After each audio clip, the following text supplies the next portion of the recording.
Recent research shows a TIPS bond ladder can now support a higher withdrawal rate than the classic 4% rule. So is the 4% rule dead? The honest answer is more useful than that. By the end of this video, you'll know when a TIPS ladder wins, when the 4% rule wins, and why most retirees with real money on the line end up using both. So, is a TIPS bond ladder better than the 4% rule for retirement income? Here's the direct answer. A TIPS ladder gives you a higher guaranteed withdrawal rate right now, but the 4% rule gives you growth potential and flexibility that a ladder cannot. They solve different problems. And for most people with 7 figures to deploy, the smartest move isn't picking just one, it's combining them. Let me show you why. A TIPS ladder means you buy individual Treasury inflation protected securities that mature each year you need income.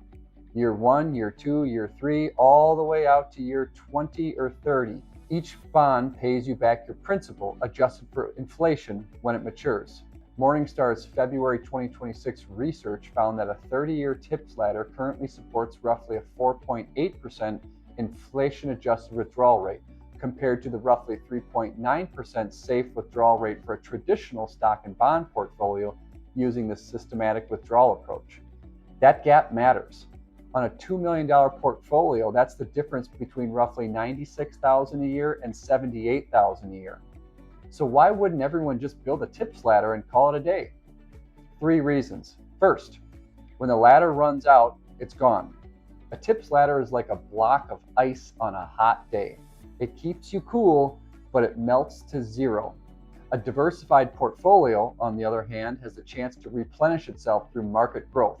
If you live past your ladder's final rung, you need a backup plan. Second, there's no flexibility. Once you lock money into a 25-year ladder, it's committed. Need to replace a roof in year 4? Want to help a grandchild with college in year 8? You're either selling bonds early, possibly at a loss, or pulling from somewhere else. The 4% rule, for all its flaws, lets you adjust. Third, and this is the one people miss, tax efficiency. A TIPS ladder throws off income every single year. And if that ladder lives in a taxable account, you're paying taxes on the inflation adjustment annually, even before the bond matures, which can push you into a higher bracket, increase your IRMAA surcharges, and reduce your whole strategy. Where you hold the ladder matters just as much as whether you build one. So here's what works for most retirees. Build a shorter TIPS ladder, say 5 to 8 years, to cover your essential spending. That's your floor. It's the money that pays the mortgage and keeps the lights on no matter what the market does. Then you invest the rest in a diversified portfolio and draw from it with a flexible withdrawal strategy for your discretionary spending.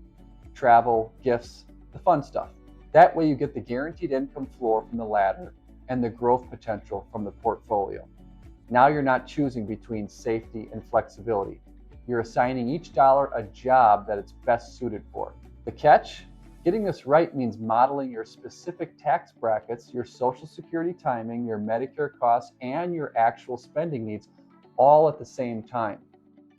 Those pieces don't live in separate boxes. They affect one another. That's exactly the kind of thing a coordinated financial plan is built to sort out. If you're sitting on a rollover or a large portfolio and trying to figure out how to structure your income, a second set of eyes can help you see how the pieces connect.